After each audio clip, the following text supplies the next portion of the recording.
There are days when everything feels distant. The sky looks the same, the people around you move as they always do, and yet something inside feels hollow, like the sound has been turned down on life itself. You smile because you know you should. You talk because it's expected. But underneath it all, there's nothing. No excitement, no sadness, just a quiet, steady emptiness.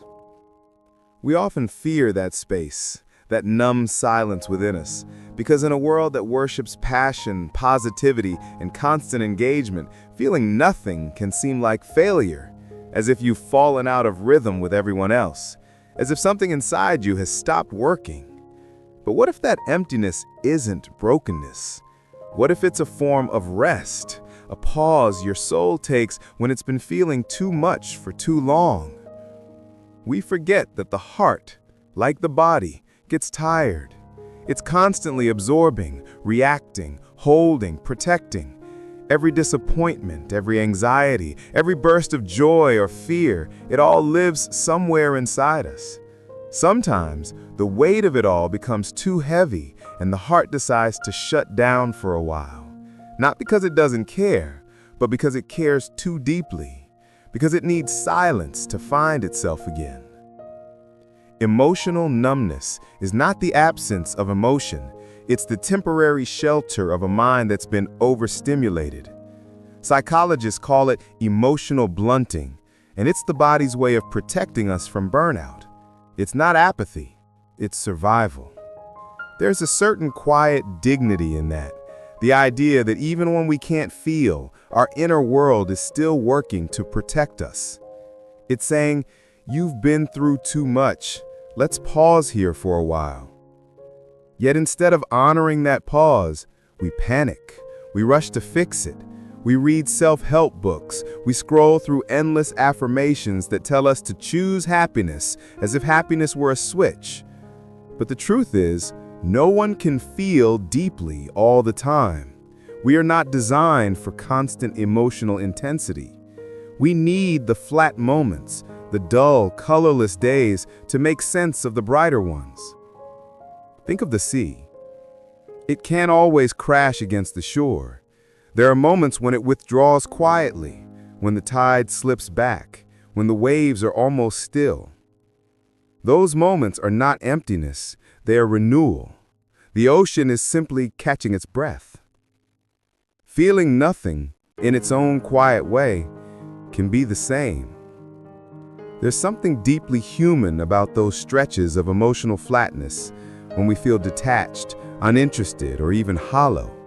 They remind us that our inner world is cyclical, that healing and aliveness are not permanent states, but rhythms that come and go. We inhale, we exhale, we open, we retreat, we bloom, we rest. The problem is that modern life doesn't honor stillness. We've built an entire culture around stimulation, a world where silence is suspicious and calm feels like absence. Every pause is treated as a problem to solve. Every moment of quiet is labeled unproductive. We've learned to equate emotional fullness with worth. So when we feel empty, we panic, because emptiness has become synonymous with failure. But maybe it's not failure. Maybe it's the natural ebb of being human. There's a theory in psychology called affective homeostasis, the mind's attempt to maintain emotional balance. Just as the body regulates temperature, the mind regulates feeling. When we experience too much, joy, fear, stress, grief, it gently pulls us back toward neutrality. That neutrality, that middle space that often feels like nothing, is the mind's way of finding its center again. So when you feel nothing, you are not broken, you are balancing. It's hard to believe that though when the numbness stretches on for days.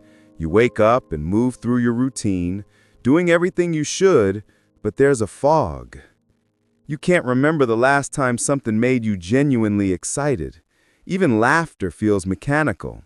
The world moves, and you just watch. That's the hardest part, the watching. Because numbness often feels like being alive but disconnected from life.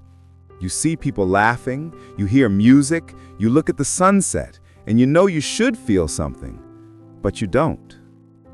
That quiet gap between knowing and feeling is one of the loneliest places to be. And yet, there's something sacred in that space too. Because when we can't feel, we start to see. We start to notice the textures of life without the noise of emotion. The way sunlight falls on the floor, the sound of wind moving through trees, the soft rhythm of our own breath.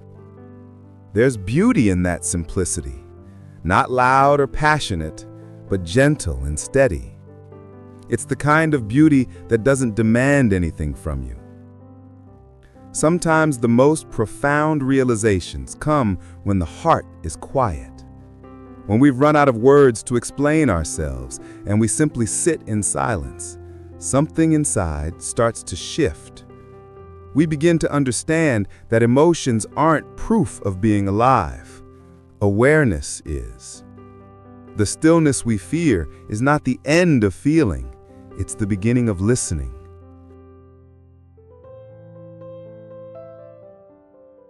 When you stop fighting your numbness, something quiet begins to change. It's subtle at first, almost invisible. The resistance softens, the judgment fades a little. You begin to see that this nothingness isn't a void, it's space. Space where your emotions can breathe again, where your mind can rest from trying so hard to fix itself. It's strange how much effort we put into feeling normal. We chase intensity, we chase purpose, we chase joy, as if these are medals we must constantly earn. But maybe what we call feeling nothing isn't the absence of life at all. Maybe it's life asking us to slow down long enough to feel what's underneath the noise. Numbness often hides exhaustion, not just the kind you cure with sleep, but soul tiredness. The kind that comes from carrying too many expectations, too much pain, too many roles at once. When the heart grows weary of pretending, it retreats. It hides behind silence, not to disappear, but to protect itself. Think of a forest in winter. The trees look bare, lifeless even. But beneath the frozen ground, the roots are still alive, gathering strength, waiting for the right season to bloom again. Feeling nothing is that kind of winter, a quiet pause before the next spring. But we don't always trust that cycle. We want to bloom all the time. We want the warmth without the cold, joy without sorrow, growth without stillness. So when winter comes, when our hearts feel frozen, we panic. We start searching for quick fixes, distractions, busyness, anything to make us feel alive again. But the truth is, real aliveness often grows in silence. Emotions are like tides. They rise and fall, surge and recede. And the more we fight their rhythm, the more we exhaust ourselves. The mind can't sustain constant feeling. There's a reason why even happiness fades when forced. The body seeks equilibrium. It needs rest from extremes. So if you've been feeling numb lately, not sad, not happy, just flat, try to see it differently. Maybe this is your heart asking for gentleness. Maybe it's saying, let me breathe. We don't often think of emotional rest as a kind of healing, but it is. When you stop demanding that your feelings perform for you, you create room for authenticity. You allow yourself to feel what is, not what you think you should. This acceptance is quiet, but it's powerful. Because numbness loses its grip, not when you fight it, but when you stop being afraid of it, when you stop asking, what's wrong with me? And instead whisper, it's okay, I'm tired. Sometimes that's all your heart needs to hear. There's something deeply human about not knowing what you feel. We like to think of emotions as clear, labeled things, happiness, sadness, anger, love. But real emotions rarely arrive so neatly. They blend, overlap, contradict each other. Sometimes we grieve and feel relief at once. Sometimes we smile and ache at the same time. And sometimes the mixture is so complex that the only thing left to feel is nothing at all. That's not emptiness. That's complexity too big for words. It's okay to not have the language for your inner world. You don't need to name every feeling to honor it. Sometimes the most honest way to live is simply to say, I don't know what I feel right now. In a culture obsessed with self-expression, we've forgotten the beauty of silence. We rush to post, to explain, to analyze, to define. But maybe silence is its own form of truth, a space where the heart can exist without needing to perform. Silence doesn't mean absence, it means reverence. It's what happens when you allow your inner world to unfold on its own timeline. There's also a kind of humility that comes with emotional numbness. When you can't feel, you realize how fragile and vast the human heart is, how impossible it is to control. We spend so much of life trying to manage our inner weather, to summon joy or suppress sadness. But numbness reminds us that we're not in charge, that emotions are not obedient things. They come and go like seasons, and we are only meant to witness them, not master them. So much of our pain comes from trying to force what can only be allowed.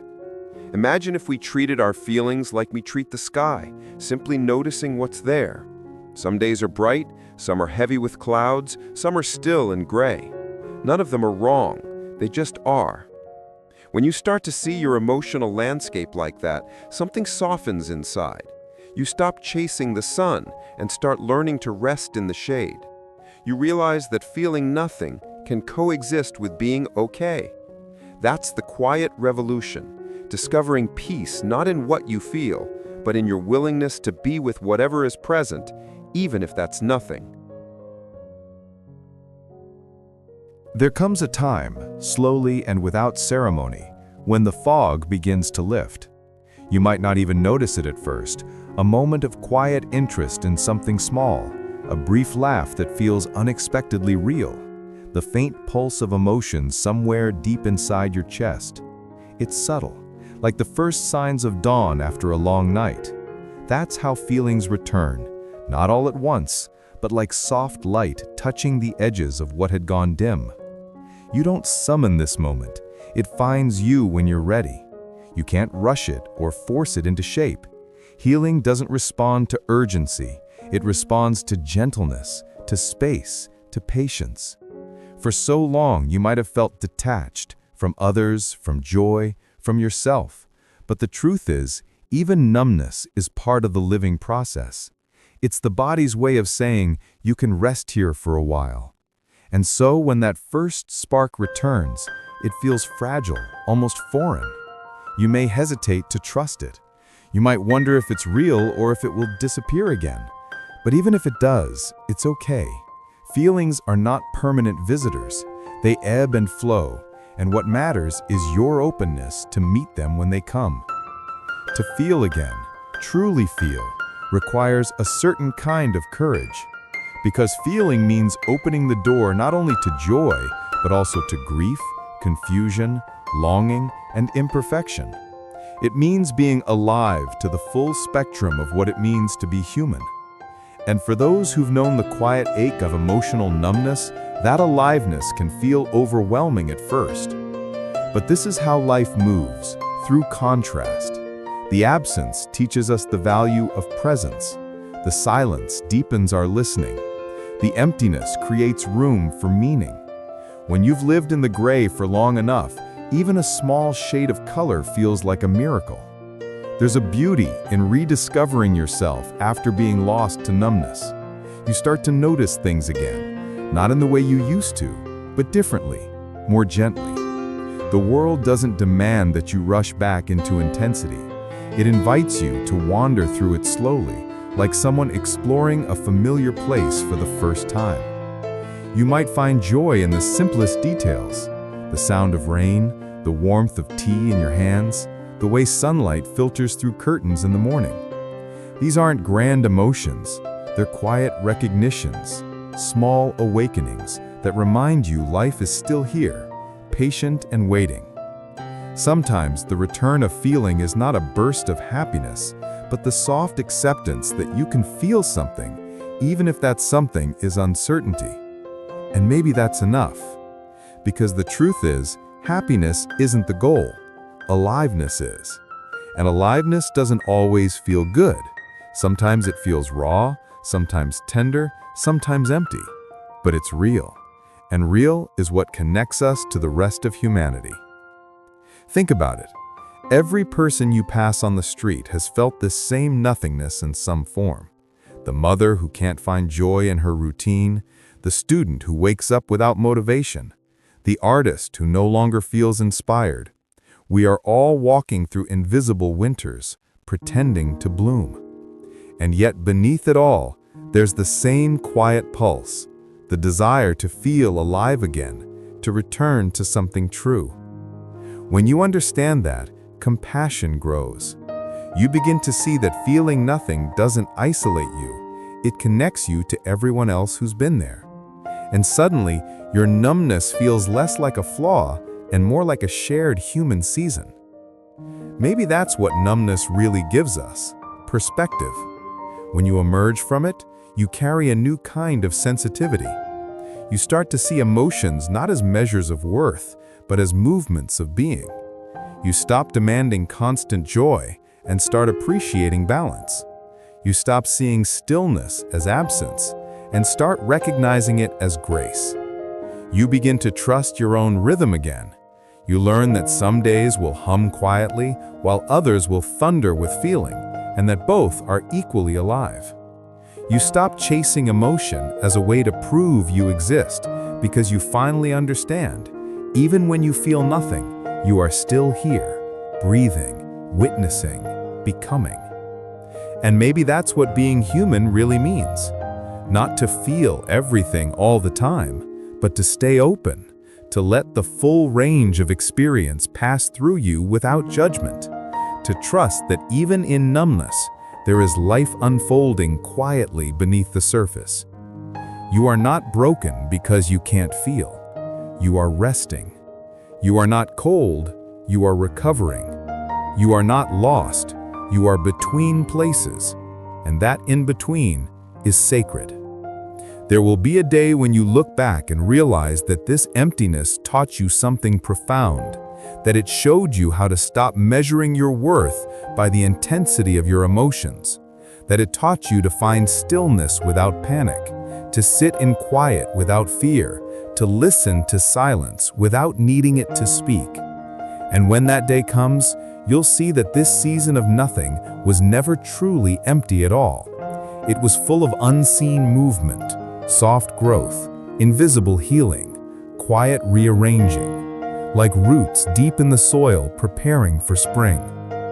So the next time you find yourself feeling nothing, don't rush to fix it. Don't reach for noise. Just breathe. Let it be. Some feelings are not meant to be forced. They're meant to return when the world is ready for you again. And until then, you are allowed to simply exist, gently, quietly, completely, in this in-between. Because it's okay to feel nothing. It always has been. And even here, even now, you are still beautifully, deeply alive.